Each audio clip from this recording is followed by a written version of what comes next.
I'm on a mission to platinum as many free-to-play games as possible, whether it be a MOBA, turn-based RPG, open world collectathon, has a gacha system or only cosmetics. This video is part 1 and I'm platinuming Honkai Star Rail, a turn-based RPG gacha game developed by MiHoYo. It has a 3 out of 10 in difficulty, takes 1 playthrough and 100 hours to platinum. The game starts with a tutorial where you play as a limited 5-star character called Kafka. It seems simple at first since each character can only do a normal attack, use a skill or ultimate. But later on in the game you will have to think about what character you put in your team and what relics you attach to them if you want to beat the harder enemies during the endgame content. Of course, being a gacha game, you will need to get the 5-star characters first, and good luck with that because the drop rates are really low. After the tutorial, you get to choose your main character and I chose the male version. I thought he was very generic at first, but he was actually pretty likable and his primary weapon is not a sword, but a baseball bat, which I thought was neat. Once you choose a name, the basic tutorials end and you meet March 7 and Dang Hung, and surprise surprise, you have amnesia. But don't worry, you're not the only one because this character was frozen in an ice cube and has amnesia. This character is a failed experiment who doesn't remember anything.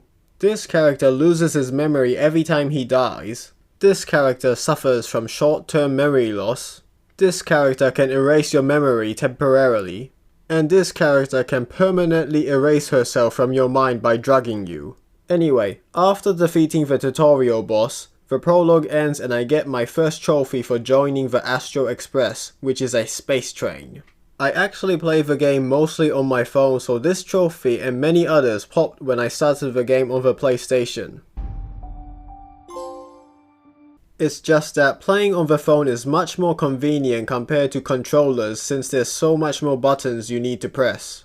I started during the Fate collab and I got a free 5-star character who surprisingly at the time was a top tier character. The next trophy I got was activating 5 space anchors, which are these things you can use to teleport. Each new area has this trophy and it's unmissable. After that I got a trophy for completing the Simulated Universe World 1, which is a roguelike and I really enjoy this mode.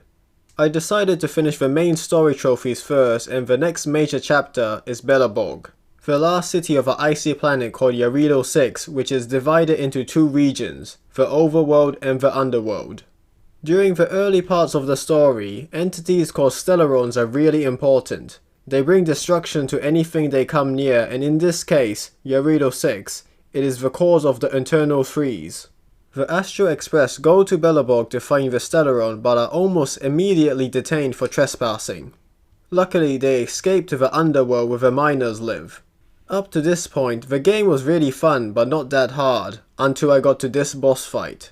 I was playing the game like a normal RPG by gaining XP from enemies, but fighting enemies just to gain XP is a waste of time. This is the difference of XP after defeating a mini-boss. To level up you need to use items and after using them I was able to defeat the boss. Around this time I also got the collab character, Saber, who was extremely useful. The main plot of the underworld is to defeat a robot called Svarvog, who is preventing the protagonist from going back to the overworld. After beating him, I got a trophy. I also got a trophy for capturing a trotter, which is a rare enemy that would occasionally spawn in the battle and a set amount on the field.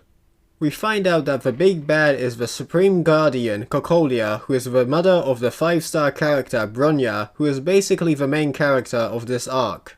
During the battle with her, your character gets a gaping hole in his chest and unlocks a new power for some reason. The fight was pretty epic. Not only do you get a power up, but you get to use a giant mech's arm to pummel her. After defeating her, I get a trophy and completed the arc for Belobog. The next chapter is Shenzhou, where there is another Stellaron crisis. This is where the story gets a bit more complicated, mostly because the game bombards you with so many new words. Up trouble in the Alchemy Commission, the introduction of the Stellaron, and the Ambrosial Arbor's resurrection all have something to do with the Vidyadhara.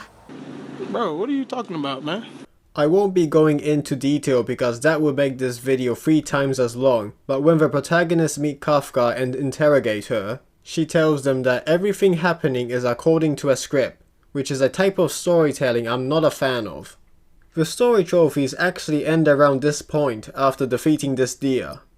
But after that we find out the true antagonist of this arc, who is Fantilia, who we beat along with the help of General Jing Yuan and the dragon form of Deng Heng, which he could have accessed at any moment of the story. That would have really helped during Belobog. Of course, just because Deng Heng is part of your team doesn't mean you can get him for free. After defeating her, the Shinjo arc ends. Up to this point the story was decently interesting and I was eager to know more. Next is the Penacony arc. None of the trophies you get in this arc lead to the platinum, but I'll talk about this arc later in the video. The next trophies I aimed for are the side quests, which are the companion missions and the adventure missions.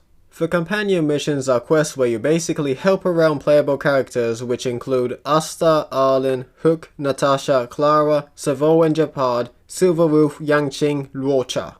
Here is where I want to complain about this game a bit. There's no skip button for side quests, at least when I was playing, which really makes my thumb hurt. I do not care about these characters, especially these 3 because they are hardly in the main story.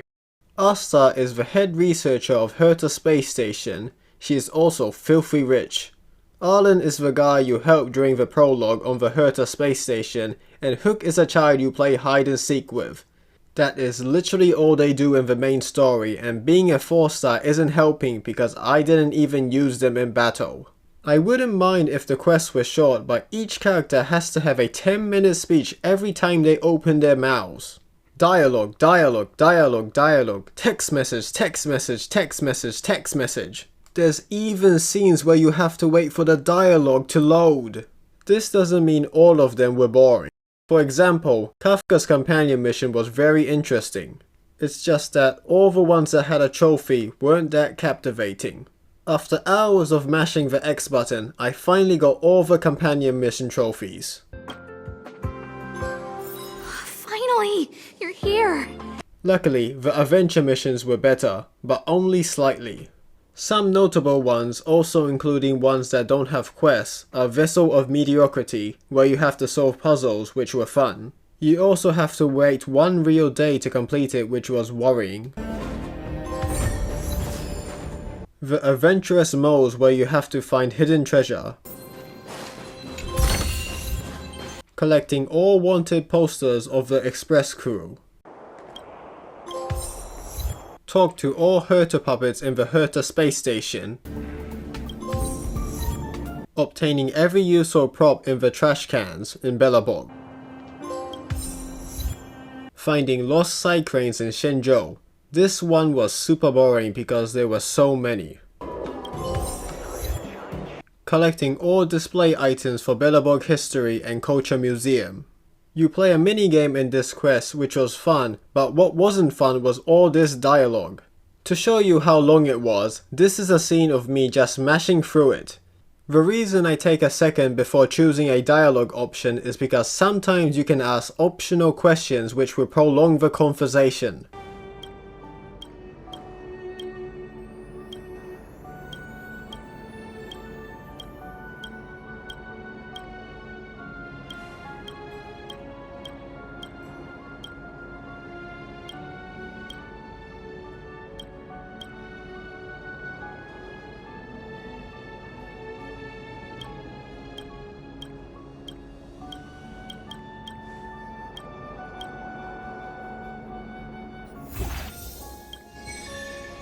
After finishing all the side quest trophies, I did the Trailblaze Continuance, which are extensions of the main story.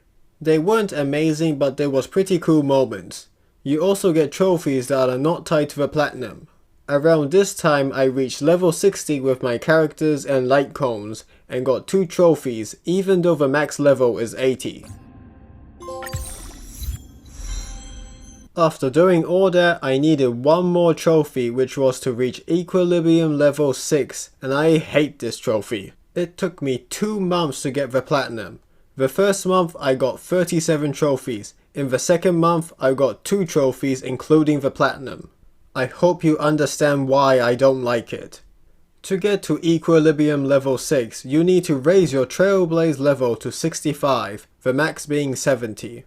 To raise your Trailblaze level, you need Trailblaze XP, which you can get by doing a lot of things, but mainly from story quests and daily quests.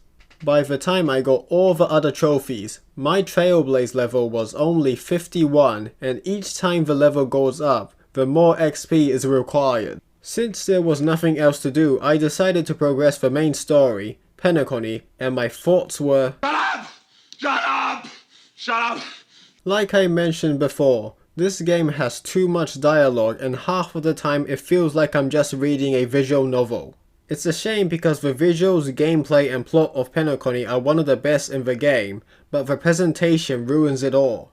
After finishing the story of Penacony, I was not excited for the next arc, Amphorius, so I decided to do the events. Most of the events focused more on gameplay, so it was a great change of pace. There is a ton of variety like a packing game, cooking game and even more roguelikes, but I was also tired of playing this game every day for more than a month, so I mostly did the ones that provided Trailblaze XP. Even after all that, I still wasn't close to level 65. Nothing else to do aside from the story.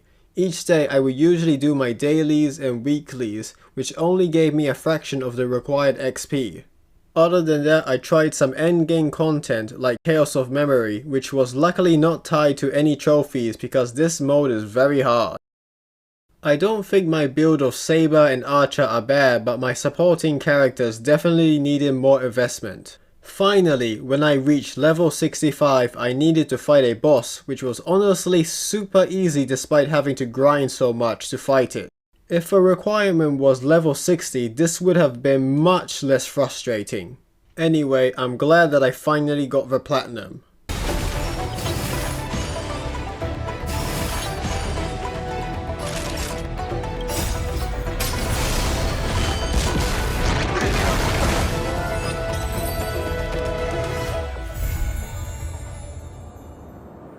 Overall, even though there are major flaws with this game, I still think it's great. I've easily played more than 100 hours in this game, and 80% of it was fun. I still intend to play the game and see how the story ends eventually, hopefully within the decade. I also accumulated a lot of Stellar Jades, so I can't let that go to waste. I give the game an 8.5 out of 10 and a platinum experience of a 6 out of 10. Thank you for watching it this far in the video. If you liked it, please give a like and subscribe, and I hope to see you again in another video.